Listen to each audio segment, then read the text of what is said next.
falënderimet dhe lavdërimet i takojnë vetëm Allahut Azza wa Jall. Salavatet dhe selamat ja dërgojmë Muhammedit sallallahu alaihi wasallam. Paqja dhe mëshira e Zotit xhallahu ala qoftë mbi familjen e tij, mbi shokët e tij sinqert besnik, dhe mbi të gjithë ata që e pasojnë deri ditën e gjykimit. Të nderuar vëllezër, të nderuar xhamat, jemi në hutben e radhës të cikli i hutbeve si të sillemi me Allahun Azza wa Jall. Është e vërtetë që dunjaja, jeta në përgjithësi është me sprova.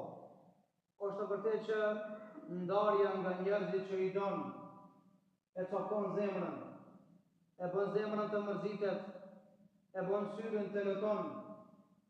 Është e vërtetë që nuk është lehtë me u dal nga të dashurit tonë, sidomos kur ndarja është e përgjithshme, nga se ndarja nga të dashurit tonë musliman shpresojmë që të jetë vetëm ndarje fizike, e jo ndarje shpirtërore.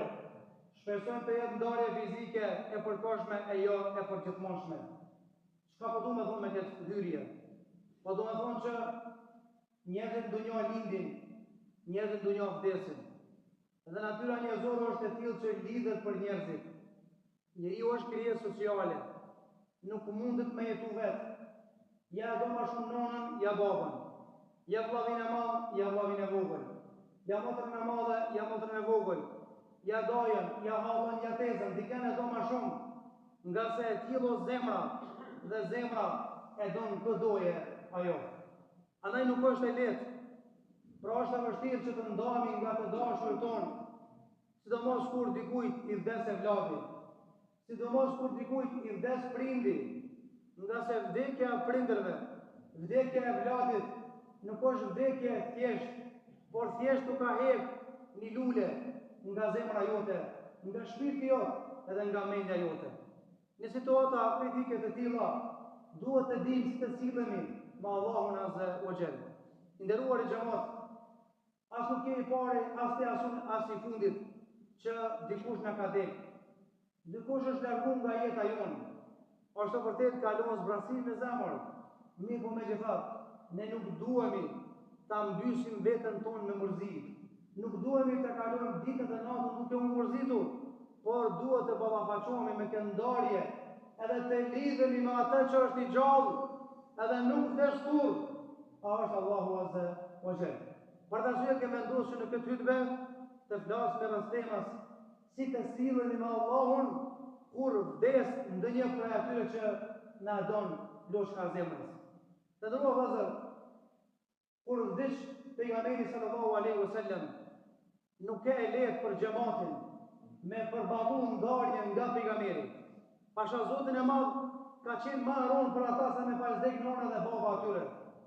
Ka qenë më aron ndarja nga pejgamberi për ta se sa me i vdek e vladi i tyre. Nga se ka qenë gjallë pejgamberi, ka qenë Kur'an i gjallë që ka ecë nga për tokë dhe ka qenë më e lehtë sa ka qenë gjallë pejgamberi me e praktiku islamin. Me vdekjen e pejgamberit, ata u mërzitën shumë, sa që muezini i xhamisë pejgamberit Bilali radiallahu anhu dolin demat dhe i tha: "O xhamat, ma boni halal se episodit, unë mos muj me thirë ezanin, nuk muj me bu me zin." I thanë sahabat: "O Bilal, ti e muezini jonë që sa vjetë, qysh po në le vetëm, po në këtën shpindën, a pak jemi mërzi që ka dek pejgamberi, a hala për ta më nashku mërzina?" Pa nuk kom kur gjuhë kundra, po unë s'muj me thirë ezanin me bu me zinin, edhe me thonë ashhadu anna Muhammedur Rasulullah.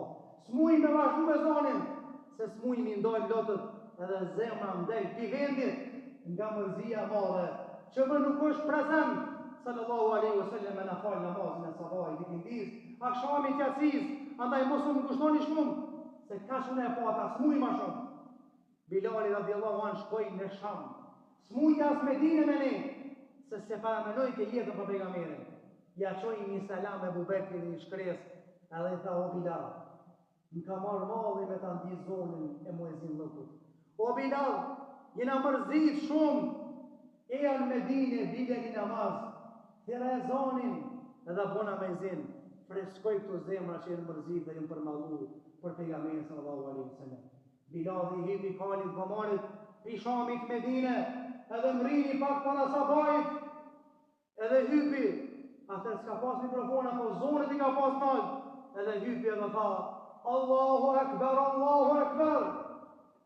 Shka pak Medine, me gra, me thmin, me pleq, me bura, dolën në xhamin e pejgamberit, than, uçu pejgamberi, kur mrini Bilali, Ashhadu anna Muhammeden Rasulullah. Krejt sahabët, xhamia filloi me dënes, u dëgjun zona duke qajt, u mbush xhamia me lotët e sahabëve për shkak të mallimit madh që e kishin ndaj pejgamberit sallallahu alajhi wasallam. Mirë po Bilali e lan gjysë ezanin. Tha kush e ka një jetë me thirrë ezanin për zdyt, çunë thirrne, unë smuj me bo ballë, me vazhdu mas fjalës Ashhadu anna Muhammeden Rasulullah. Vazhdona ju se unë smuj, veç erdha se ndita obligim moral, ju më konë gatë me izini kësaj xhamie, e ndita obligim moral, me ju përgjigj khalifës e muslimanëve, edhe pash ondër pejgamberin edhe më tha, o Bilal, a që ka shpejt ma ktheve shtindena, a ka shpejt u tërzove pa mu, nuk erdhe njerë me vizitu xhamin teme, se vori pejgamberi ka qenë në gjitha po lidhur me xhamin e tij sallallahu alajhi wasallam. Pra më doni sot ka qenë e vështirë për këta njerëz që janë mishru zemrat e tyre me pejgamberin e Islam, janë mishru shpirtat e tyre me pejgamberin, e kanë bën drejt në sham, njaci, një kindi, sabah, e kanë përqaf, e kanë vetë, kanë hongër buk me to, kanë luftu me to, kanë kajt me të, kanë kesh. Këto zemra u përmallun, mirë pa Abu Bekri tha, pejgamberi është insan sikur se na, ai ka vdek, nesër dha na kena me vdek. Kush e ka adhuru pejgamberin, ai ka vdek. Kush e ka adhuru Allahin, Allahi është gjallë, edhe nuk vdes kur, edhe bolli me mërzia, se mërzia shkatron jetën dhe zemrën edhe trunin e njeriu. Mërzitu sot duhet, mirë po jo me i kalu kufi. Gjithashtu të dënuar xhamat, ka qenë e vështirë kur u bë halife i muslimanëve, Omeri radiallahu anhu, edhe mazi u zgjudh halife, shkoi tek varrezat e dy shokëve të vet. I pari pejgamberi, i dyti Ebu Bekri, edhe filloi me kajt. Tha o Zoti i Madh, çka ku me bune pak ta dy shokët e mi, pa loçkët e zemrës time, si me udhëheq shtetin e muslimanëve, pa u kun kragjat sallallahu alaihi wasallam, edhe pa u kun në kronë e moj, pra Ebu Bekr as-Siddiku, pra se kom let, se ma ata ju mishru edhe ma ata ju mësu. Para se me dek Omeri, tha e kom një amanet o xhamat. Tha shkoni thuni grus pejgamberit Aishës, a bon unë mu varros të dosat e mi. Ata kanë dek që sa jetë, nuk i kum pa ata, ku kom që varri jem, jo nga drujës, jo nga të vladit, po du varri jem më konë mas Rasulullahit, edhe mas Ebu Bekrit. Nga të ma ata po du më konë. Aisha për shkak respektit, edhe e tha, ja mire mu'minin, o udhëheqi muslimanëve, une e kum lonë këtë vorë për veti, se burri jem pejgamberi, Ebu Bekri baba jem, une i treti dashta me hi me rënë. Ama e di që këtë kërkes ekipi i zemrës të mërzitur, e di që të ka marrë malli për babën tëmë, e di që të ka marrë malli edhe për burrin tëmë, kof nasib varri i tret me rënë, mas pejgamberit Ebu Bekrit babës tëmë, ty kime hi i treti me rallë, pra në varë. Omer radiallahu anhu nuk gëzu, tha faleminderit, Zoti shpërblet, ma fladite këtë zemër të plagosur, edhe të mërzitur, dhe pej sodit me lejnë Allah, po mu taku ma ata që i mdo përtosisht me pejgamberin edhe me Ebu Bekr as-Sidikun. Andaj jeta është e tillë, jeta është me sprova, megjithatë na duhet të bëjmë sabër, pra me ndarjen nga të dashurët tonë.